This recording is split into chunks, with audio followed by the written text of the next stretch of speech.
Pernah terbesit nggak di pikiran kalian, mengapa negara ini harus diberi nama Indonesia, bukan Nusantara? Padahal sejak zaman dahulu, gugusan kepulauan yang terletak di antara dua samudra ini lebih dikenal dengan nama Nusantara.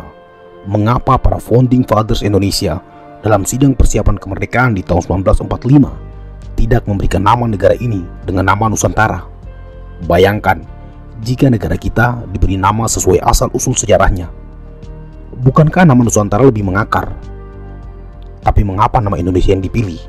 Mari kita bongkar. Nusantara berasal dari bahasa Sanskrit. Nusa artinya pulau, dan antara artinya di antara pulau-pulau.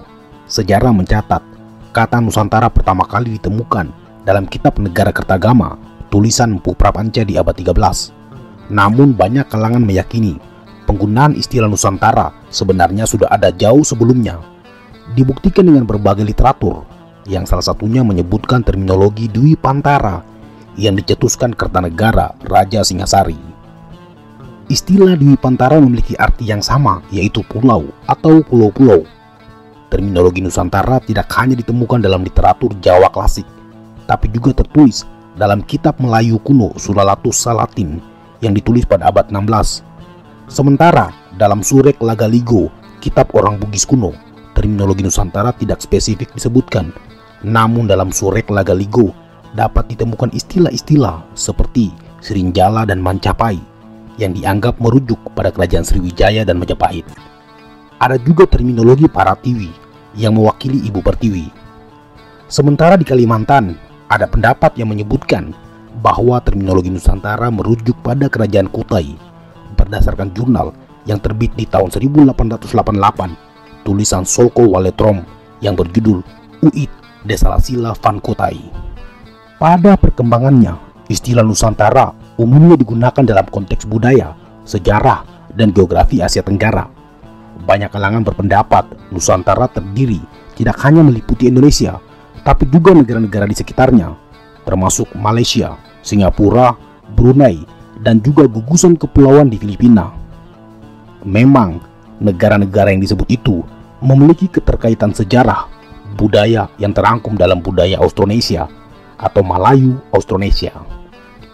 Jauh sebelum para penjajah datang, kerajaan-kerajaan di Nusantara saling terikat satu sama lain. Mereka beraliansi, mereka juga kadang berkonflik, tapi mereka juga bisa bekerja sama. Sementara terma Indonesia berasal dari bahasa Yunani yang berarti Indo atau Hindia dan Nesos yang berarti pulau. Penggunaan istilah Indonesia sebenarnya tidak dapat diatribusikan kepada satu individu tunggal. Ada beberapa tokoh penting yang berkontribusi dalam menggagas dan mempopulerkan nama Indonesia.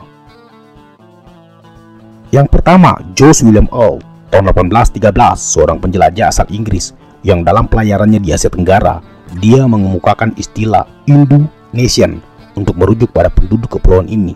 Namun istilah itu tidak dikenal secara luas pada masa itu. Yang kedua, James Richardson Logan, tahun 1847, seorang cendekiawan dan pengarang asal Skotlandia yang mempopulerkan istilah Indonesia dalam karyanya yang berjudul The Journal of the Indian Archipelago and Eastern Asia. Ia menggunakan istilah ini untuk mengidentifikasi wilayah geografis kepulauan di Asia Tenggara. Yang ketiga, Douwe Dekker, tahun 1884. Tokoh yang dikenal dengan nama samaran Multatuli ini adalah seorang aktivis Belanda yang menulis tentang ketidakadilan yang terjadi di Hindia Belanda. Meskipun ia tidak secara khusus mengusulkan nama Indonesia, tulisannya mempengaruhi kesadaran akan keberadaan satu identitas nasional di wilayah tersebut. Yang keempat, Ki Hajar Dewantara, seorang pendidik dan tokoh pergerakan nasional. Ki Hajar Dewantara menggunakan kata Indonesia dalam surat kabar Sair Indonesia yang dia terbitkan. Penggunaan ini membantu mempopulerkan istilah Indonesia di kalangan intelektual dan aktivis pergerakan pada masa itu.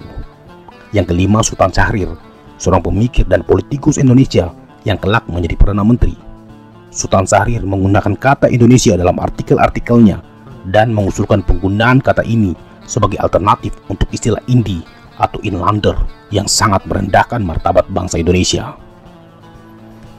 Secara politik, istilah Indonesia mulai populer ketika digunakan oleh Perhimpunan Indonesia, organisasi para mahasiswa di negeri Belanda yang melakukan aktivitas politik dalam memperjuangkan kemerdekaan. di tahun 1925 sebuah buku spektakuler berjudul Nar the Republic of Indonesia tulisan Tan Malaka terbit. Nama Indonesia yang disematkan dalam judul buku itu menjadi semacam buku pegangan wajib bagi para aktivis pergerakan kemerdekaan. Lalu, pada tanggal 9 Maret 1928, frasa Indonesia menghebohkan publik Belanda ketika Bung Hatta membacakan pidato pembelaannya di depan persidangan yang mendakwanya. Pidato itu berjudul Indonesia Vrij atau Indonesia Merdeka. Dalam sidang yang diadakan di Den Haag tersebut, Bung Hatta dengan gagah berani mengatakan, "Kami lebih baik melihat Indonesia tenggelam ke dasar lautan daripada melihatnya hanya sebagai sapi perahan negara-negara asing." Sebuah pidato yang bergelora dan membakar semangat. Dan di tanggal 28 Oktober di tahun yang sama, para pemuda Indonesia dari berbagai penjuru tanah air berkumpul di Batavia untuk berikrar dalam sumpah satu tanah air Indonesia.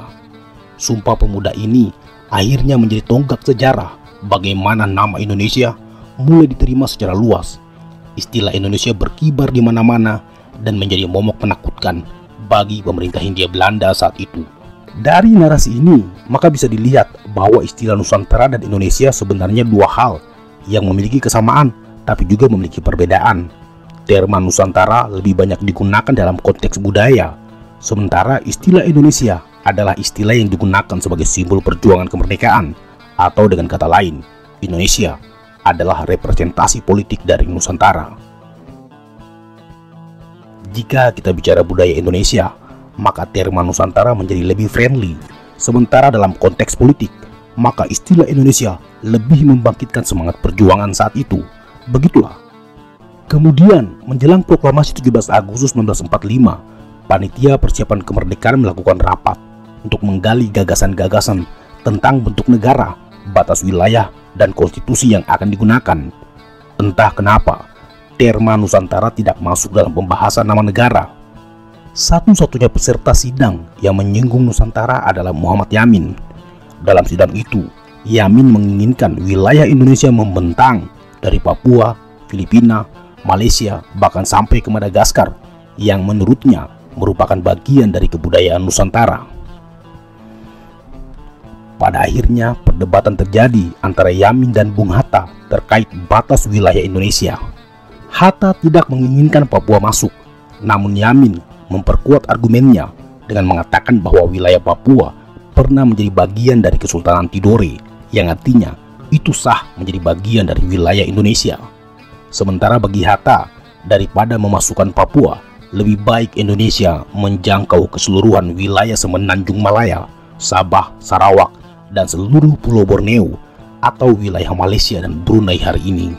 Jika di breakdown, perdebatan para pendiri bangsa untuk menentukan wilayah Indonesia terhalang oleh aturan dalam hukum internasional yang dikenal dengan asas uti possidetis juris, yaitu wilayah negara baru harus mengikuti batas wilayah kolonialnya. Dengan itu, maka Papua secara sah masuk dalam Negara Kesatuan Republik Indonesia, sementara Malaysia, Singapura, dan Brunei karena dijajah Inggris, maka dalam hukum internasional tidak bisa masuk dalam wilayah Indonesia.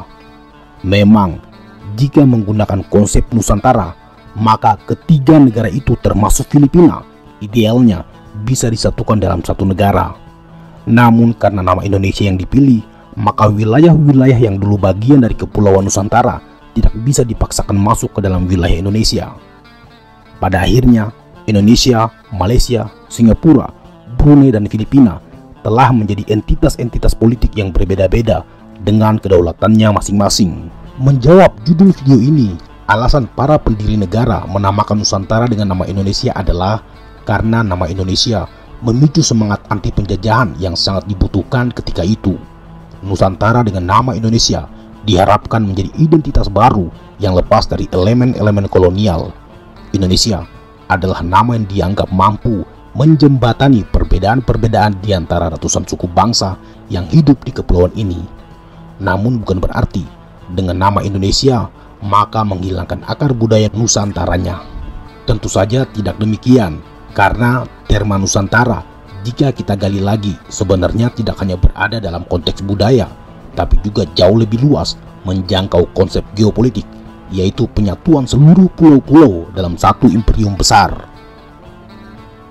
Ceritanya begini, pada tahun 1293, Kertanegara, Raja Singasari, menerima sebuah surat dari Kubilai Khan. Surat tersebut mengandung permintaan kepada Singasari untuk mengirimkan upeti dan menjadi bawahan kerajaan Mongol. Kertanegara tentu saja menolak, bahkan dengan kejam dia melukai utusan Kubilai Khan. Kertanegara sadar konsekuensi dari perbuatannya, apalagi saat itu kerajaan Mongol merupakan kerajaan superpower yang menguasai Asia Tengah dan Timur, bahkan menaklukkan sebagian Eropa. Penolakan Kertanegara artinya cepat atau lambat tentara Mongol akan tiba. Untuk itu Kertanegara lalu mencanangkan konsep Cakrawala Mandala Dwipantara dan memprakarsai sebuah ekspedisi bernama Ekspedisi Pamalayu. Tujuan dari ekspedisi ini adalah untuk menggalang kekuatan di Nusantara di bawah satu komando yang bertujuan untuk menahan kemungkinan serangan dari Mongol. Ekspedisi itu berangkat ke Pulau Sumatera, persisnya menuju Kerajaan Melayu Dharmasraya di Sumatera Barat. Ekspedisi Pamalayu bisa dibilang berhasil, namun Singasari keburu tumbang. Konsep Dwipantara kemudian diteruskan oleh Kerajaan Majapahit yang sukses menyatukan seluruh pulau-pulau dalam satu imperium. Jadi, terminologi Nusantara adalah pengganti konsep Cakrawala Mandala Dwipantara. Dalam konteks hari ini, Nusantara adalah sebuah rencana geopolitik untuk menyatukan seluruh wilayah-wilayah yang berkaitan dengan kebudayaan Austronesia atau Malayu Austronesia dalam satu negara besar demi mencegah hegemoni negara-negara superpower. Penyatuan pulau-pulau besar dalam satu negara merupakan semangat kenusantaraan yang berakar dari budaya yang hidup di kepulauan ini. Indonesia pada akhirnya merepresentasikan Nusantara dalam konteks politik. Terma Nusantara memang bisa menjadi menakutkan bagi negara-negara tetangga karena bisa saja dianggap sebagai upaya menghidupkan kembali ambisi geopolitik yang dulu pernah dicapai di zaman Sriwijaya dan Majapahit. Entahlah, apakah penamaan ibu kota baru Nusantara merupakan bagian dari ambisi geopolitik Indonesia untuk mengembalikan kejayaan sejarahnya? Apakah dengan mengembalikan nama Nusantara sebagai ibu kota baru, artinya kita harus menduduki kembali wilayah-wilayah yang dulu dipisahkan oleh para penjajah? Kami tidak bisa menjawab. Apa kalian punya pendapat soal itu? Silakan komen di bawah.